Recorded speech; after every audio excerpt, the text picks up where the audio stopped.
كتاب بلوغ المرام من أدلة الأحكام للإمام الحافظ أحمد بن علي بن حجر العسقلاني رحمه الله تعالى. قال رحمه الله: بسم الله الرحمن الرحيم. الحمد لله على نعمه الظاهرة والباطنة.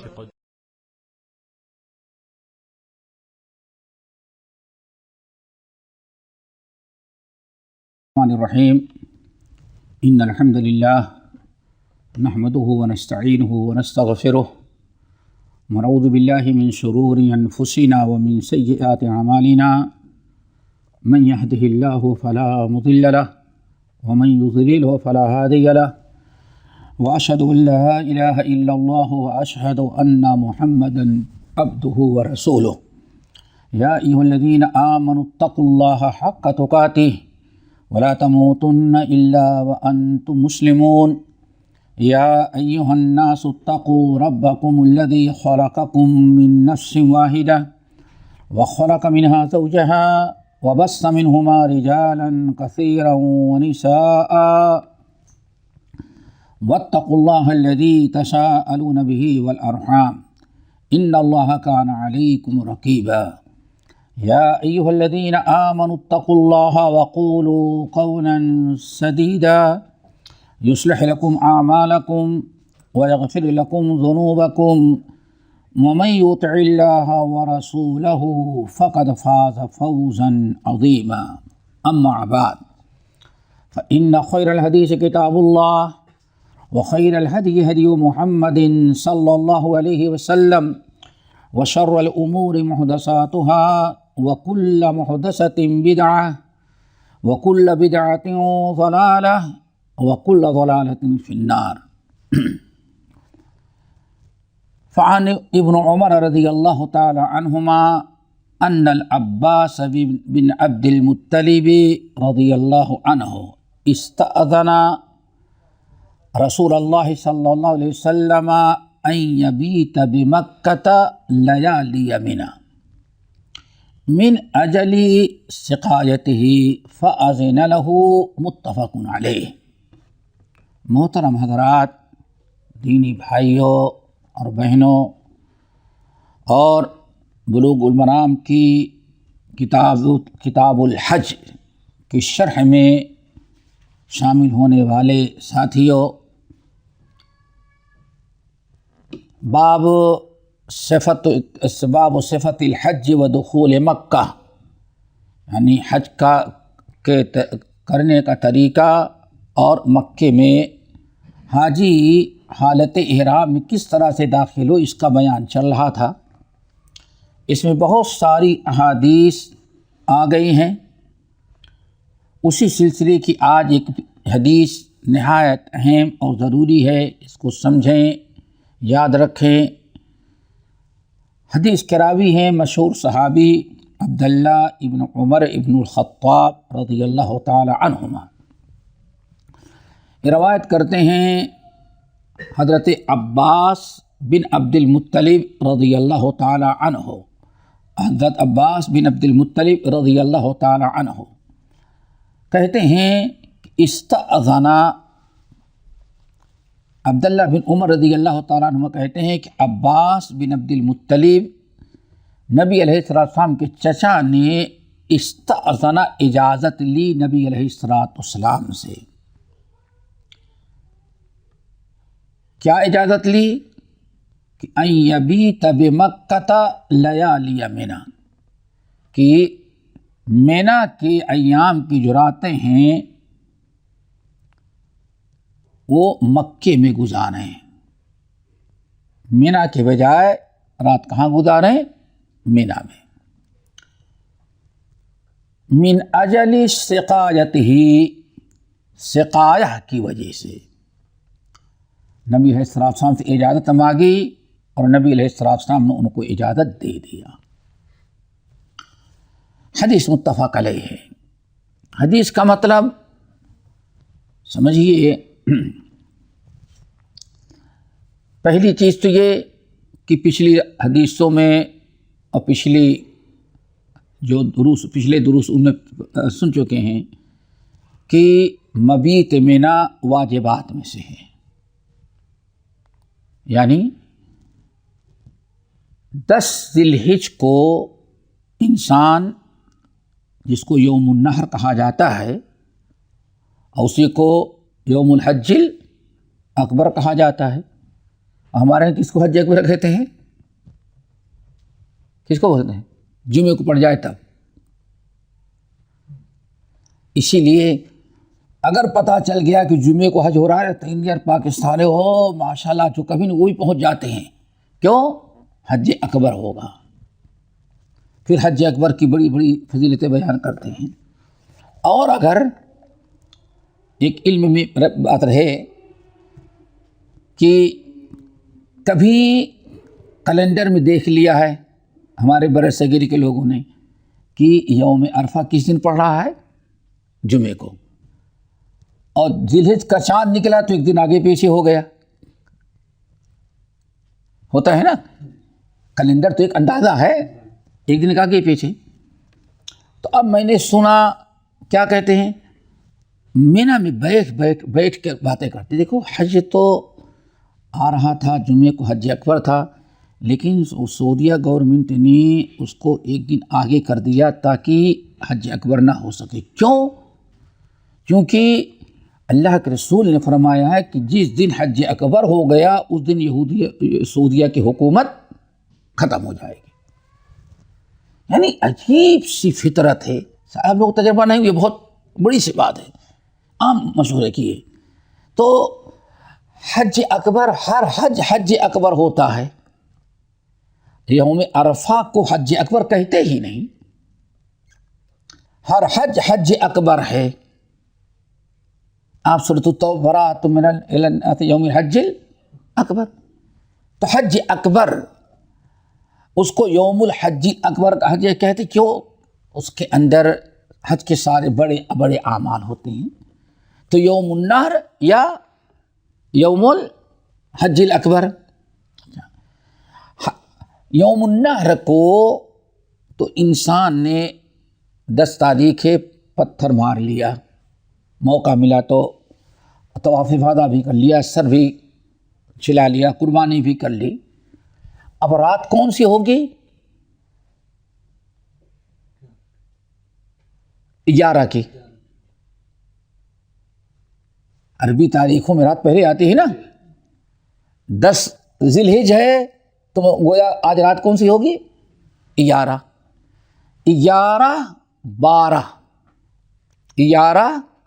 12 یا 13 بھی ہو سکتا ہے. لیکن یہ 2 راتیں جو ہیں یہ مبیت منا، یہ واجبات میں سے ہیں.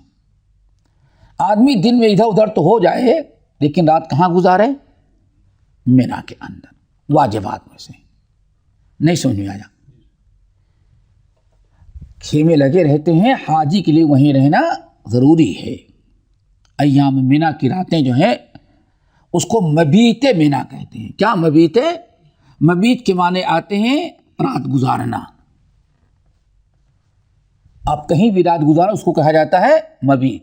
یعنی آج آپ کی مبیت ہمارے یہاں ہوگی، یعنی کہ آج رات ہمارے یہاں گزار لیں، تو عربی میں اس کو کہتے ہیں مبیت. مبیت منا یعنی حج کے ایام میں 12 13 11 12 13 کی واجب تو نہیں ہے، لیکن 3 راتیں یا کم سے کم 2 راتوں کا گزارنا کیا ہے؟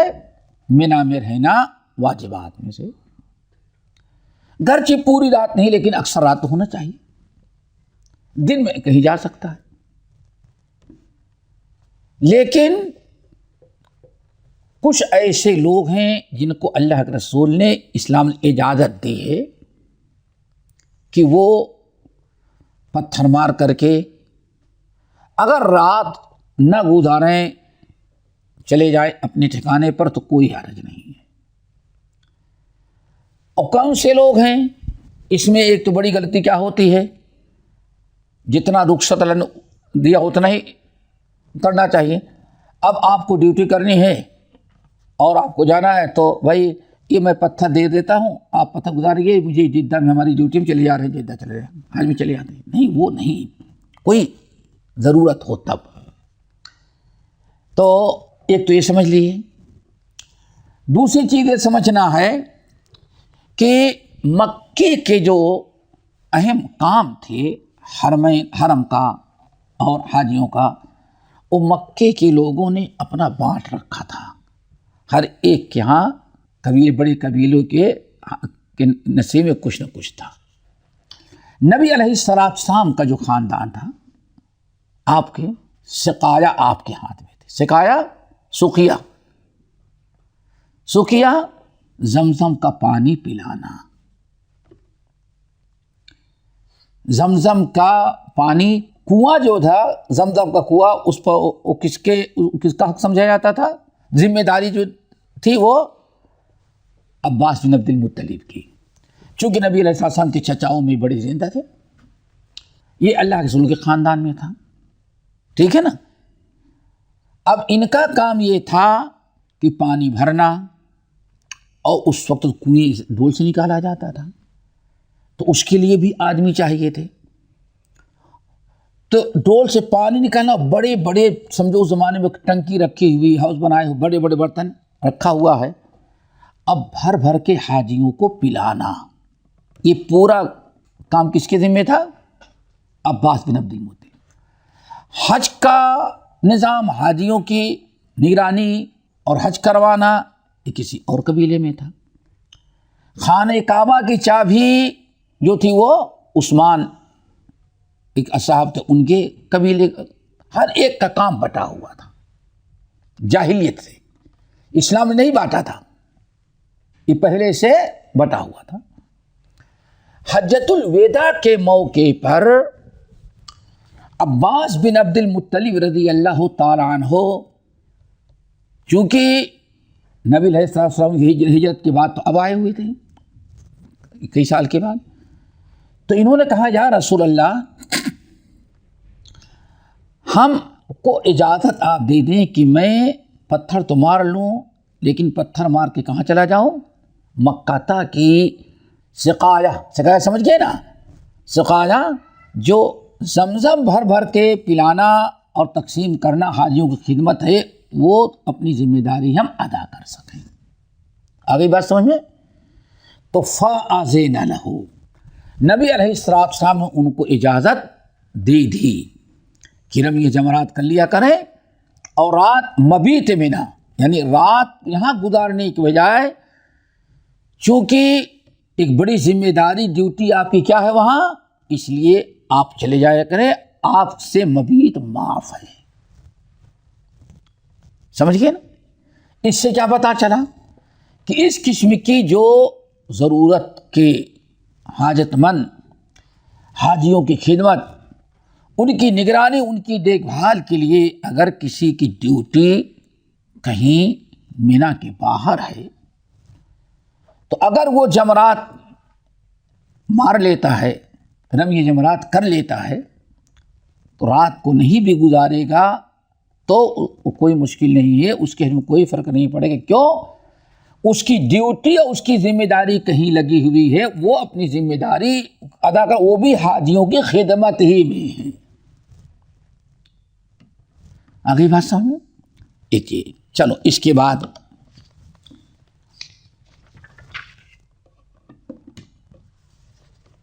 اور یہ بالکل بتا ہوا تھا،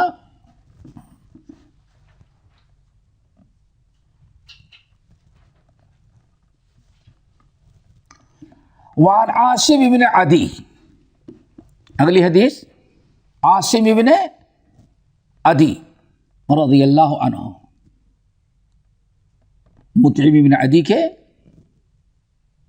بھائی، عاصم بن عدی، مطعم بن عدی، مطعم بن جبیر، مطعم بن عدی، ان رسول اللہ صلی اللہ علیہ وسلم ارخص لرعاة الابل فی البیتوتة عند منی یرمون یوم النحر ثم یرمون الغد لیومین ثم یرمون یوم النفر. رواہ الخمسہ وصححہ الترمذی وابن حبان. اس میں بھی تقریباً وہی مسئلہ بیان کیا جا رہا ہے. نبی علیہ الصلوۃ والسلام نے اونٹ کے چرواہوں کو رخصت دے دی تھی مینا میں رات گزارنے کی.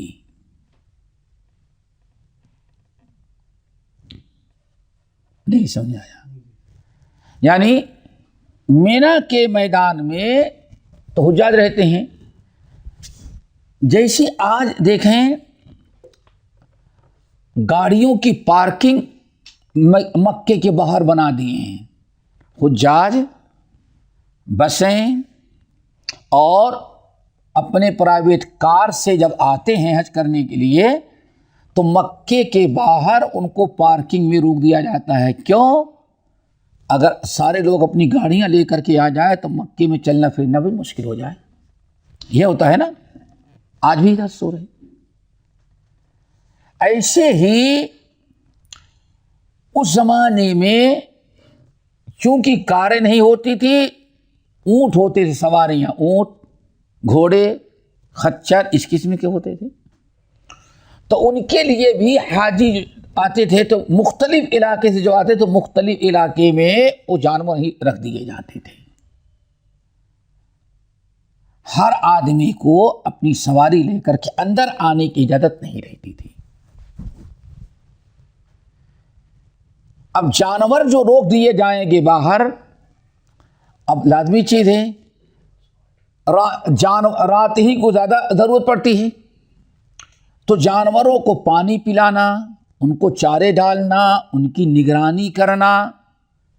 جن لوگوں کی ڈیوٹیاں تھیں اللہ کے رسول نے ان کو بھی اجازت دیا تھا کہ ایک دن آپ آئیں اور ایک ہی دن میں 2 دن کا پتھر مار کر کے رات کو چلے جائیں وہاں.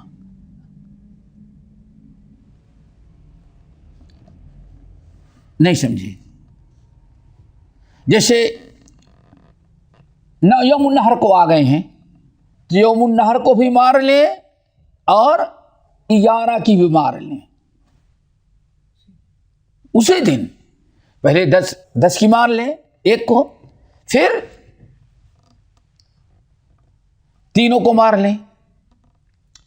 اب چلے جائیں اپنی ڈیوٹی کے لیے. کہاں؟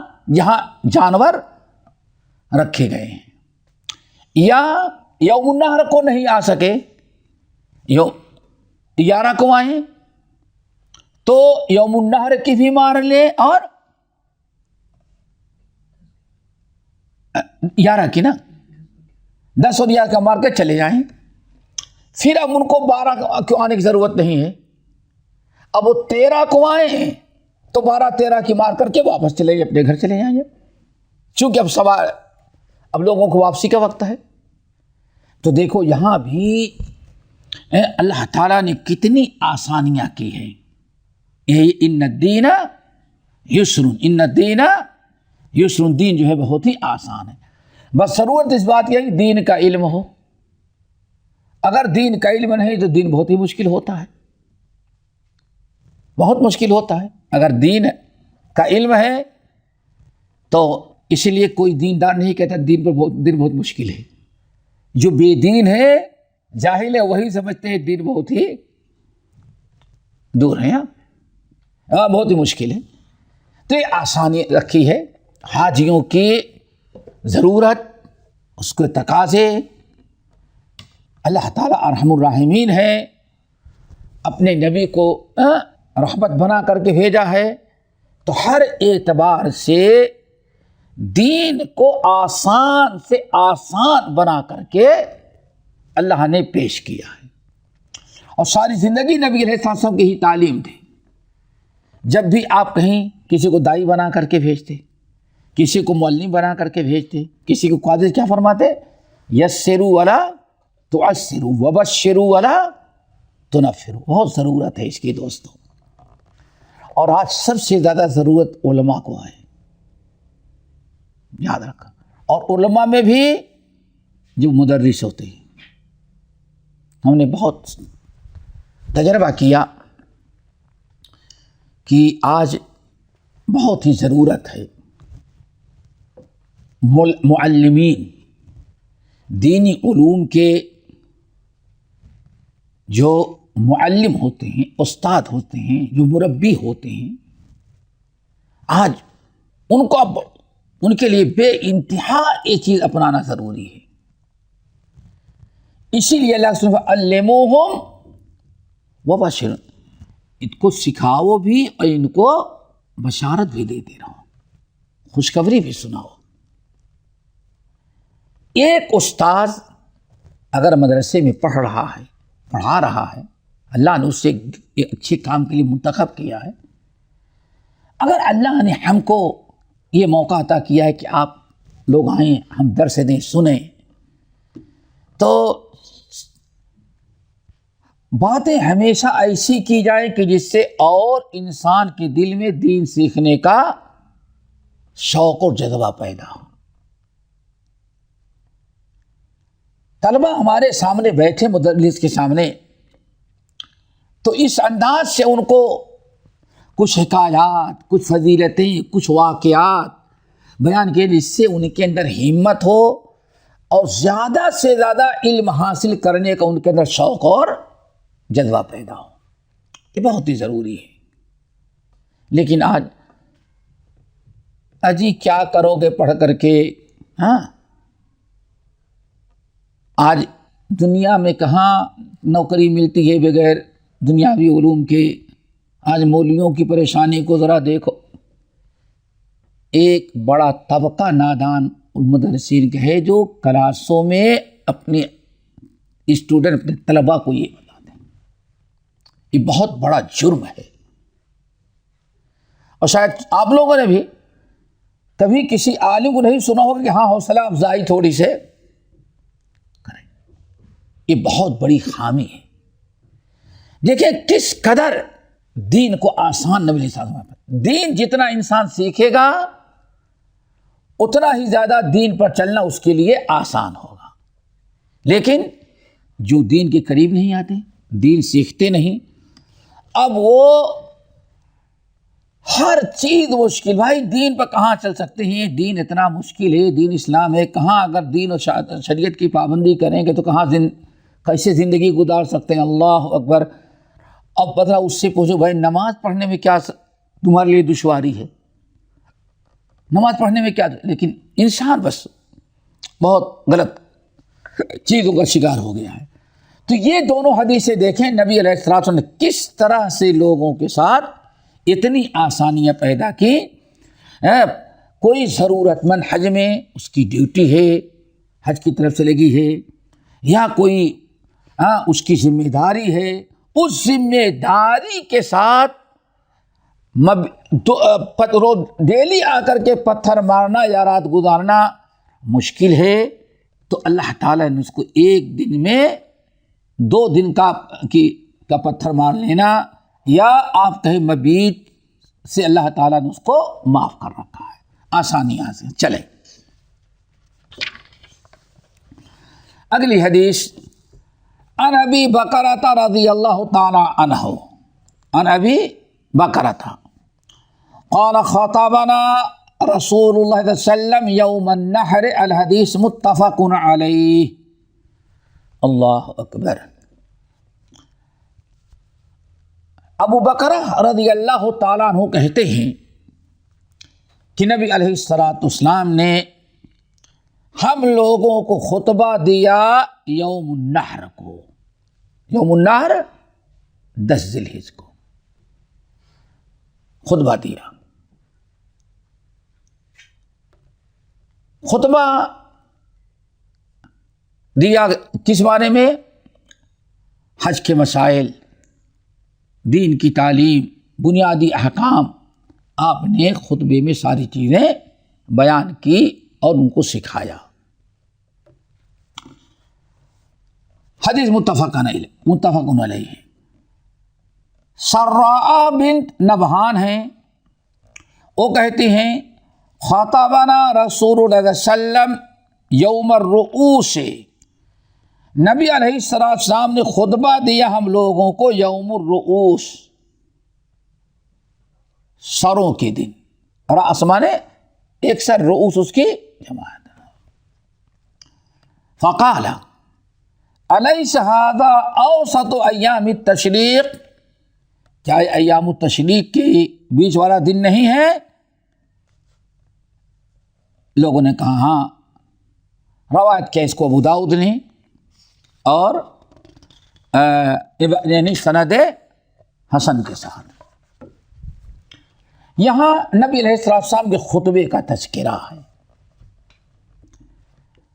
احادیث کو اکٹھا کیا جاتا ہے، بڑی اہم چیز یاد رکھیے گا۔ کہتے ہیں کہ نبی علیہ السلام نے ایام حج میں 4 خطبے دیے۔ کتنے؟ ان کو یاد رکھیں، 4 خطبے دیے ہیں۔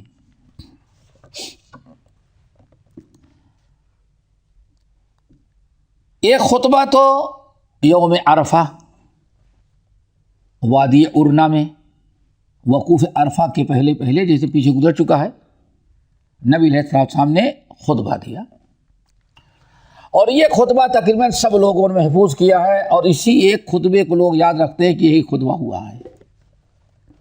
تو پہلا خطبہ یوم عرفہ، دوسرا خطبہ یوم النحر،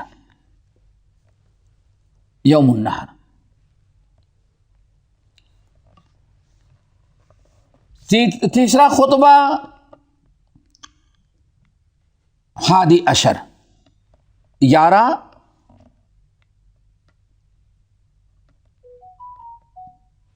ذی الحجہ کو، ٹھیک ہے نا، 11 ذی الحجہ کو، 11 ذی الحجہ کو یوم الرؤوس کہا جاتا ہے۔ کیا؟ یوم الرؤوس۔ یوم الرؤوس کیوں کہتے ہیں؟ رأس کی جمع رؤوس ہے، تو کہتے ہیں لوگ حاجی 10 کو جمع جانور ذبح کرتے تھے تو گوشت کھاتے تھے، تو 11 کو سر پکا کر کے کھاتے تھے، یوم الرؤوس، اسی لیے اس کا نام بڑھ گیا یوم الرؤوس۔ ہمارے ہاں تو سر کھانے کی باری بہت دیر میں آتی ہو، اور یہ لوگ پھینکتے نہیں تھے، اور آج بھی دیکھیں کبھی عربی کوئی سر نہیں پھینکتا۔ 11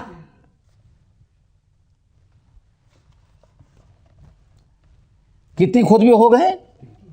3۔ نمبر 4 یوم النفر، یعنی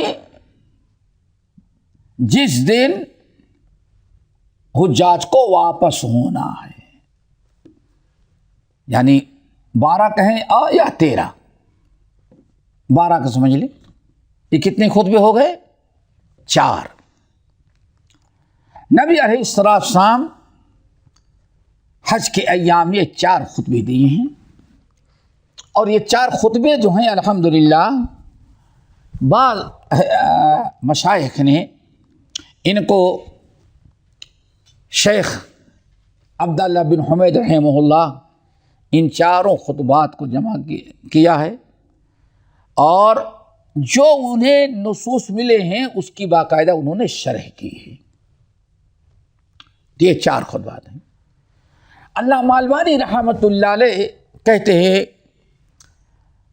خطبات اور اللہ کے رسول نے دیے ہیں، یہ خطبات ایام حج کے ہیں۔ کس کے؟ ایام حج شروع ہو جانے کے بعد، ورنہ کہا علامہ البانی رحمۃ اللہ علیہ کی کتاب میں نے بتایا صفت حجت النبی، اردو بھی ترجمہ ہے، پڑھیں، بڑی زبردست کتاب ہے، اگر اس کو آج اچھے سے چھاپا جائے تو اتنی بڑی کتاب ہو جائے گی، ترجمہ ہو گیا ہے۔ البانی صاحب رحمۃ اللہ علیہ کہتے ہیں کہ نبی علیہ السلام، اور تھوڑا سا اشارہ ہو چکا ہے، آپ لوگوں نے خیال نہیں کیا ہوگا، حضرت جابر بن عبداللہ رضی اللہ تعالیٰ عنہما کی جو طویل حدیث ہے کہ مدینے سے لے کر کے مدینہ واپس آنے تک، تو اس میں دیکھا ہوگا کہ نبی علیہ السلام جب منی سے لوگ مدینے سے اکٹھا ہوئے تو نبی علیہ الصلوۃ والسلام مدینے ہی میں خطبہ دیا، اس میں حج کے احکام وغیرہ بیان کیے۔ پھر دیکھا ہوگا مزدلفہ میں احرام کے بعد پھر آپ نے اسی طرح سے یوم الترویہ کو جب مکے سے مینا جانے کی باری آئی 8 تاریخ کو، پھر نبی علیہ السلام نے خطبہ دیا۔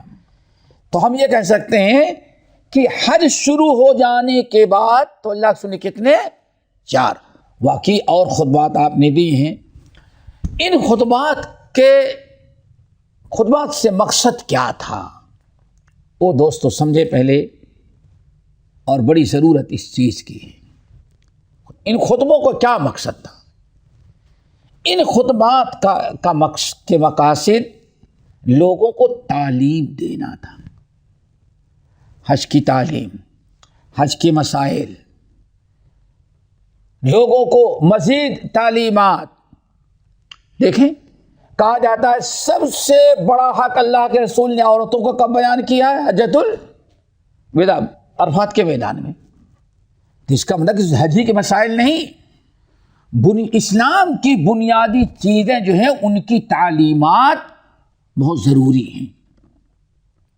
نبی علیہ السلام اس طرح سے خطبہ دیتے رہے تاکہ لوگوں کو حج کے مسائل معلوم ہوں، دین اسلام سے واقفیت ہو، بنیادی احکام اور باتیں ان کو معلوم ہو جائیں۔ اسی لیے اہل علم کہتے ہیں کہ یہ خطبہ کون دے گا؟ حاکم دے گا، حاکم وقت جو خلیفہ ہوگا وہ دے گا، یا حاکم وقت جس کو مقرر کر دے گا وہ دے گا خطبہ، اس کی ذمہ داری ہے۔ حکومت کی ذمہ داری ہے خطبہ دینا خلیفہ کی۔ اگر خود نہیں دے رہا ہے تو وہ جس کو مقرر کرے گا وہ اس کو چاہیے کہ خطبہ دے،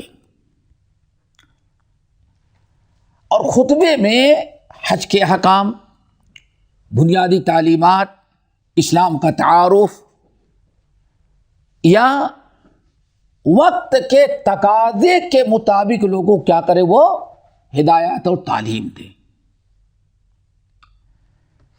یہیں سے اہل علم نے ایک اور بڑا اہم مسئلہ اخذ کیا ہے جس کا علم میں لانا اور سمجھنا ضروری ہے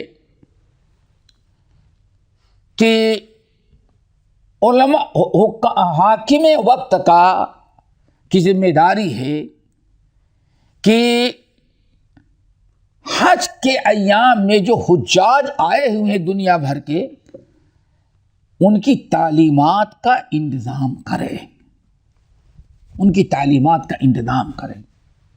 اور غالباً کسی سے یہ چیز مخفی نہیں، صدیاں گزر جانے کے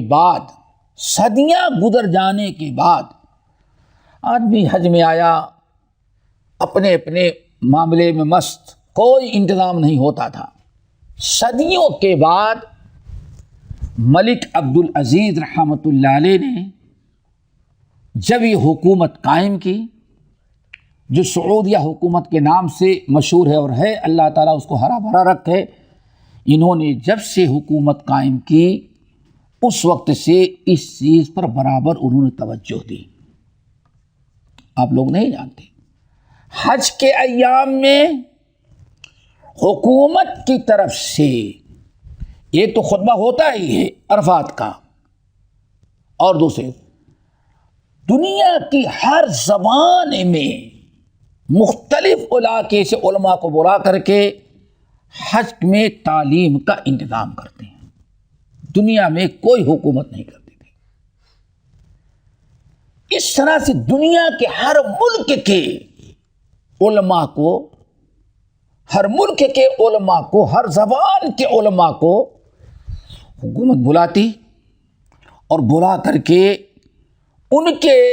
ان کو مکلف کرتی، اور باقاعدہ ان کے ہر چیز کا انتظام رکھتی، شاہی مہمان بناتی، اور ان کا کام رہتا صرف حاجیوں کو تعلیم دینا۔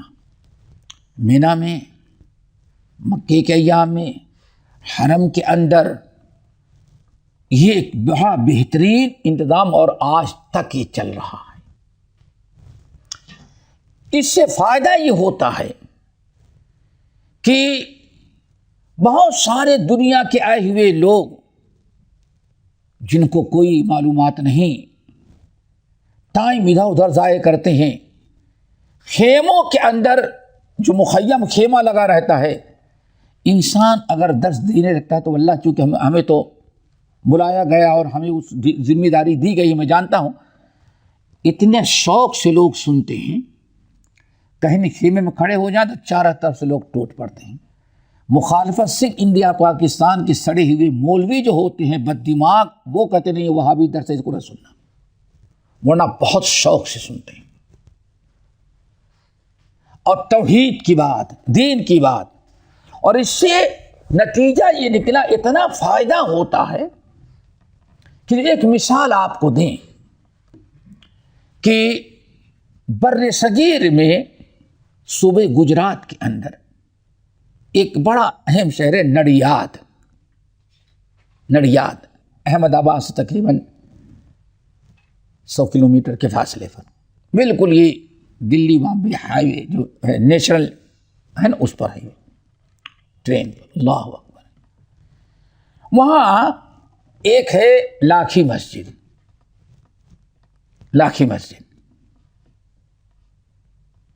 اور بڑی عالیشان مسجد، ہمارے بر صغیر کی اہل حدیث مساجد کی مشہور مساجد میں ہیں. بلکہ وہاں کے ریلوے اسٹیشن پر جو ٹورسٹ کی جگہ بتائی جاتی ہیں، ٹوریزم کیا کہتے ہیں، ہاں، وہاں چند چیزیں جو کہ یہاں اس شہر میں یہ چیزیں دیکھنے کے، اس میں الحمدللہ کی مسجد ہے. کبھی جائے تو آپ لوگ دیکھیں. یہ حج کی برکت ہے. ایک مثال بتا رہا ہوں، ایسے سینکڑوں چیزیں حج کی برکت. پکے قبر پرست گمراہ لوگ تھے وہاں شہر کے، گلی گلی کیا گھر گھر میں درگاہیں تھیں. حج کے لیے لوگ آئے ہوئے تھے. انگریزوں کا دور تھا، حج کے لیے لوگ آئے ہوئے تھے. تو پنجاب کے کوئی مولوی صاحب تھے بیچارے، ان کا کام تھا حج کے موقع پہ درس دینا، اردو والوں کو سمجھانا، تبلیغ کرنا. حج بھی کریں، لیکن پورے حج کے ایام جو 3 4 مہینے کا حج ہوتا تھا، تو گورنمنٹ نے باقاعدہ یہ اجازت دی، مکلف کیا کہ ہر زبان کے علماء اپنی زبان کے لوگ حجاج کو سمجھائیں. واللہ حیرت ہوتی ہے. تو روزانہ درس میں تو اس شہر نڈیاد کے بھی لوگ حج میں آنا، درس میں بیٹھنا شروع کر دیے. تو دیکھیں جتنا ہم نے آج تک سنا ہے سب اس کے الٹا ہی یہاں کہا جا رہا ہے. سب کچھ الٹا. دوسرے درس میں گئے وہاں بھی وہی. تو وہاں کی جو حاجیوں گروہ آیا تھا اس میں سے اکثر لوگ توحید اور سنت کو قبول کر لیا.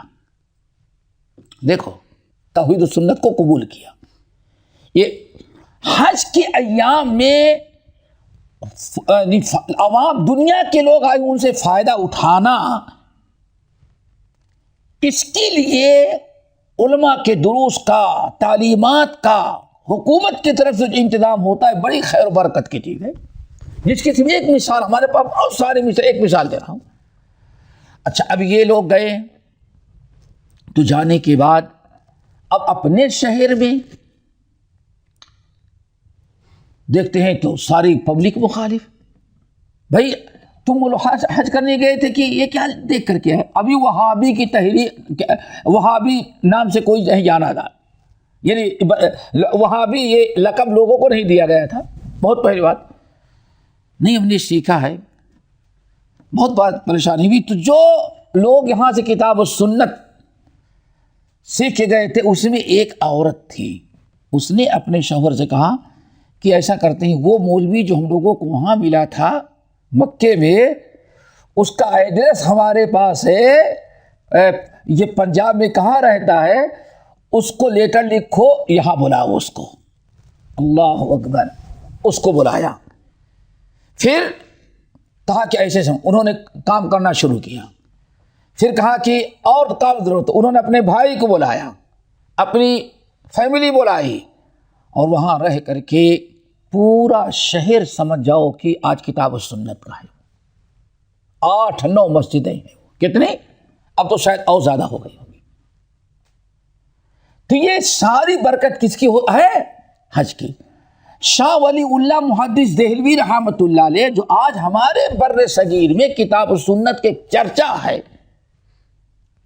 شاہ ولی اللہ تو ساری زندگی گزار دیے تھے فقہ پڑھنے میں، قال ابو یوسف، قال ابو حنیفہ، قال محمد، اسی چیز میں قال کر کے یہی سب گزارے تھے۔ لیکن جب آئے حج کرنے کے لیے پہلی مرتبہ، حج کے بعد مسجد نبوی میں نماز پڑھ کے جا رہے ہیں تو دیکھتا ہے کوئی حدثنا فلاں حدثنا فلاں حدثنا فلاں کہہ رہا ہے۔ عجیب چیز، شاہ صاحب بیٹھ گئے وہاں شاہ ولی اللہ، حدثنا فلاں پوری سند، اس کے بعد نبی ہریرہ رضی اللہ تعالیٰ عنہ قال قال رسول اللہ، بڑا مزہ آیا۔ پھر دوسرے دن بیٹھے، پھر وہیں وہ ٹھہر گئے، حدیث حاصل کرنے لگے۔ حدیث اب پتا چلا کہ جو علم سیکھنا تھا آج تک تو ہمیں انڈیا میں ملا ہی نہیں تھا، اب وہ یہاں سے حدیث حاصل کرنا شروع کر دی۔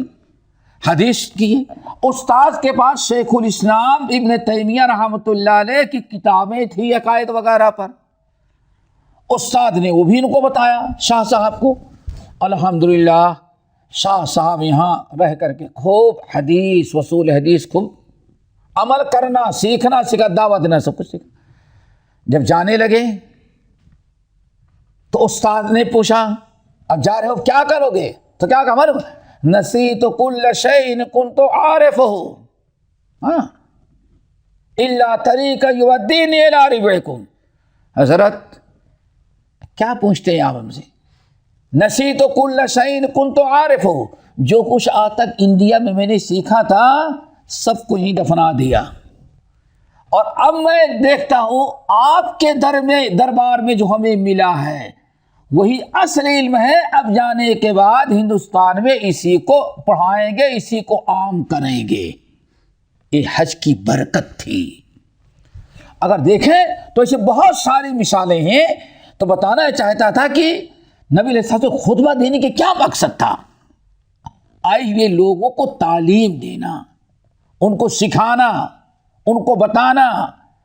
مختلف عقائد کے لوگ، پتہ نہیں کتنے ضلالت و گمراہی میں مبتلا لوگ آئے ہوئے ہیں، تو نبی علیہ السلام کی یہ سنت جاری ہونی چاہیے، اور الحمدللہ گورنمنٹ سعودیہ نے رائج کیا ہے، جاری کیا، اللہ تعالیٰ ہمیشہ جاری رکھے کہ مختلف جتنے لوگ آتے ہیں ہر ایک زبان میں ان کے تعلیم کا، ان کی تدریس کا انتظام کیا جائے۔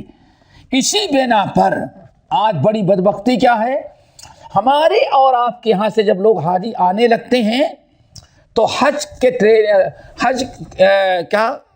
ٹریننگ کیمپ کیا کہتے لگتا ہے، تو بہت بڑا طبقہ ہے وہ یہی ٹریننگ کا، تو کچھ سکھاتے نہیں۔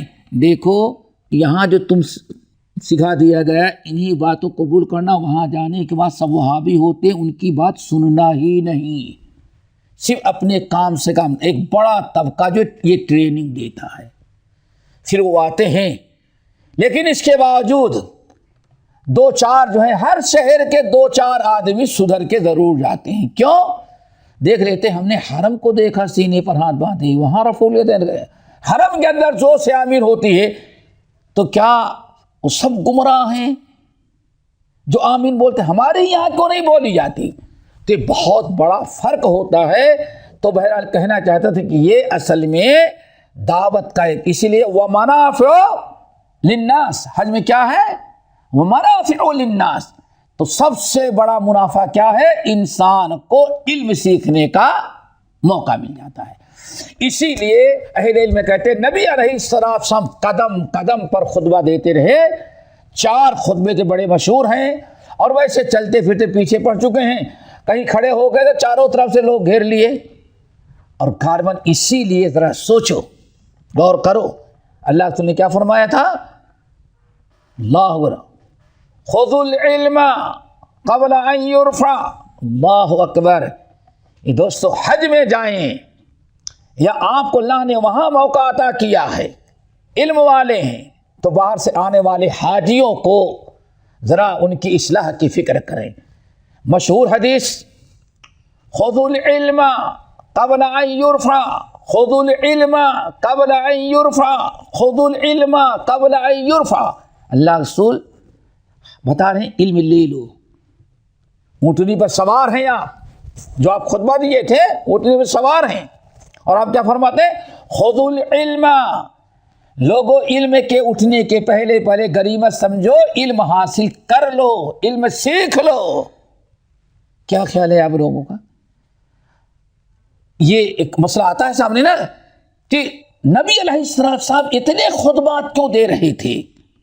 وہ تعلیم و تعلم سکھانا تھا، عقیدے کی اصلاح، عمل کی اصلاح، شرک و بدعات سے بچنے کی تاکید۔ آپ فرماتے خذوا العلم، خذوا العلم، خذوا العلم، لوگوں علم سیکھ لو، علم حاصل کر لو قبل اس کے کہ اٹھ جائے۔ ایک شخص کھڑا ہوا، یا رسول اللہ علم کیسے اٹھے گا؟ تو آپ نے کیا فرمایا؟ بقبض العلماء، علماء سے تم لوگ فائدہ نہیں اٹھاؤ گے، یا علماء تمہیں نہیں سکھائیں گے، نہ تم خود علماء سے علم حاصل کرنے کی کوشش کی، یا علماء نے نہ تو لوگ تمہیں سکھانے کی کوشش کی۔ اس طرح سے علماء کو اللہ اٹھا لے گا، علم چلا جائے گا تو جہالت عام ہو جائے گی۔ تو دوستو یہ بڑا اہم نقطہ ہے، اس کو ذرا اس پر خیال رکھیے گا۔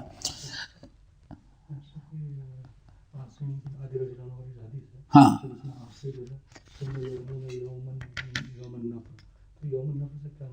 وہی واپس ہونے والا، حج سے واپس ہونے والا، حج 12 یا زیادہ 13 کو، 12 یا 13 کو۔ اب انسان 12 سے لوگ نکلنا شروع کر دیتے ہیں، تو یوم النفر یعنی حاجیوں کے واپس ہونے کے ایام والے دن۔ ہو گئی بات؟ تو اللہ رسول نے خطبہ سرا بنت نبہان کیا کہتی، خطبہ کیا دیا اللہ رسول نے یوم الرؤوس کو؟ الیس ھذا، کیا یہ ایام التشریق نہیں ہیں؟ اللہ اکبر۔ اور سنا ہوگا آپ لوگوں نے جو خطبہ دیا تھا، کیا تمہیں معلوم ہے کہ آج کون سا دن ہے؟ پوچھا تھا نا، اتدرون، کیا تمہیں معلوم ہے؟ ایو بلد ھذا، تم کہاں ہو اس وقت؟ ایو شہر ھذا، یہی پوچھا تھا نا، کیا تمہیں معلوم ہے کہ تم لوگ آج کون سا دن ہے؟ صحابہ کرام کہتے ہیں ہم لوگوں نے سمجھا کہ شاید کوئی جو ایام ہے وہ بدلنا چاہتے ہیں، خاموش رہے، یوم النحر ہے، یوم النحر ہے، غور کرو کیا پوچھا آپ نے؟ اتدرون ای یوم ھذا، تم لوگوں کو معلوم ہے کون سا دن ہے؟ صحابہ کرام کہتے ہیں اللہ و رسول عالم۔ صحابہ کرام کہتے ہیں ہم لوگوں کو تو معلوم تھا یوم النحر ہے، لیکن سوچ رہے تھے شاید جہاں بہت ساری چیزیں جاہلیت کی ختم کر دی گئی، یہ نام بھی اللہ رسول بدلنا چاہتے ہیں۔ الیس ھذا یوم النحر، اللہ کے بندو کیا یہ یوم النحر نہیں ہے؟ ہم لوگوں نے کہا کہ ہاں۔ پھر آپ نے فرمایا ایو شہر ھذا، یہ کون سا مہینہ ہے؟ پھر ہم لوگوں نے سوچا شاید کہ ہم لوگ تو ذی الحج کا مہینہ جانتے ہیں، شاید کہ اللہ کے رسول جس کا نام سمی ہے غیر اب اس میں نام بدل دیں گے۔ تو اللہ فرمایا اللہ کے بندو ذی الحج کا مہینہ نہیں ہے، حرمت والا مہینہ ذی الحج کا؟ بلا یا رسول اللہ۔ پھر آپ نے فرمایا ایو بلد ھذا، یہ کون سا شہر ہے؟ ہم لوگ پھر خاموش، اللہ و رسول عالم۔ ہم لوگ سوچتے تھے شاید کہ اللہ رسول اس کا نام بدلیں گے۔ فرمایا کیا یہ حرم نہیں ہے؟ آج حج کی حالت میں ہو، یوم النحر ہے، بڑی حرمت اور عزت والا دن ہے، مہینہ ذی الحجہ کا ہے، یہ بھی حرمت والا مہینہ ہے، اور شہر بھی بلد حرام ہے۔ یہ تینوں چیزوں کو یاد رکھو، ان دماءکم واموالکم واعراضکم حرام علی حرام علیکم کحرمت یومکم ھذا فی شہرکم ھذا وفی بلدکم ھذا۔ یاد رکھو، یاد رکھو، ایک دوسرے کی جان، ایک دوسرے کا مال، ایک دوسرے کی عزت، جس طرح سے آج اس حالت میں تم ہو، اس جگہ پر ہو، اس دن کو تم ہو، جیسے ابھی کسی مومن بھائی کی جان، عزت اور خون مال حرام ہے، ایسے ہی دنیا میں کہیں بھی رہو گے قیامت تک کے لیے اللہ نے ناجائز کسی کا مال لینا تمہارے اوپر حرام قرار دیا ہے، کسی کی توہین کرنا حرام قرار دے دیا ہے، اور کسی کا خون بہانا حرام کر دے گئے۔ نبی علیہ السلام تعلیم دے رہے ہیں، اور وہ حدیث یاد رکھے، بلغوا انی ولو، جاؤ جاؤ یہاں سے، اور لیکن فَلْيُبَلِّغْ الشَّاهِدُ الْغَائِبَ، تم میں سے ہر انسان کو چاہیے یہاں جو سیکھا ہے سنا ہے ان کو پہنچا دیں جو یہاں آئے نہیں ہیں۔ تو یہ منافع للناس جو حج میں ہے نا، ایک بہت بڑا نفع یہ ہے۔ اسی لیے دوستو پھر میں کہوں گا کہ یہ چیز ہمیں اس پر نگاہ رکھنی چاہیے۔ اگر اللہ تعالی ہمیں کبھی لے گیا ہے اور موقع ملتا ہے تو ڈھونڈیں، علماء حق، علماء ربانی کے جو دروس ہوتے ہیں، جو ان کے حلقات ہوتے ہیں، اس میں بیٹھیں، سیکھیں، دوست احباب سے کے ساتھ گھومنے ٹہلنے کے بجائے وہ علم بھی حاصل کرنے کی کوشش کریں، استفادہ کریں، اور اس میں بڑی اللہ تعالیٰ خیر و برکت دیتا ہے۔ اسی لیے اس کی مقام پر اللہ تو نے کیا اعلان کر دیا تھا؟ لعلی لا القاکم بعد عامی ھذا۔ یہاں جو موجود ہماری باتیں سن رہے ہیں، یہ ان لوگوں کو پہنچا دیں شاید کہ آئندہ ہماری تمہاری ملاقات نہ ہو۔ اسی لیے خذوا عنی مناسککم، حج کے تو مسائل تم کو اپنی عبادت کے سیکھنے، ابھی ہم سے پوچھ لو، ہم سے سیکھ لو۔ یہ سب برکت ہے کس کی؟ حج کے ایام میں خطبے کی۔ علامہ البانی کی اگر بات لی جائے، مدینہ سے نکلے تب خطبہ، مزدلفہ پہنچے تب خطبہ، عرفات کے لیے مکے میں پہنچے تب خطبہ، اور جس دن حج کے لیے نکلنا ہے یوم الترویہ کو اس وقت خطبہ، پھر یوم عرفہ کا خطبہ، اتنے خطبات جو رہے تھے صرف وہی سیکھنے سکھانے والے۔ اور اس کا اندازہ کس سے لگتا ہے؟ اللہ سبحانہ خذوا عنی مناسککم، یا خذوا العلم، خذوا العلم، علم حاصل کر لو، سیکھ لو قبل اس کے کہ علماء علم اٹھ جائے۔ یہ ساری باتیں اس بات کی نشانی دیتی ہیں کہ حج صرف حج نہیں ہے بلکہ دین سیکھنے سکھانے کا بھی ایک موسم ہے۔ اللہ تعالی ہم سب کو عمل کی توفیق نصیب فرمائے۔ باقی انشاءاللہ اگلی نشست میں اقول قولی ھذا واستغفر اللہ من کل ذنب واتوب الیہ۔ ہمارے چینل کو سبسکرائب کیجیے اور بیل آئکن کو دبانا نہ بھولیے تاکہ آپ کو نئی ویڈیو برابر ملتی رہیں۔ لائک اور شیئر کرنا نہ بھولیے۔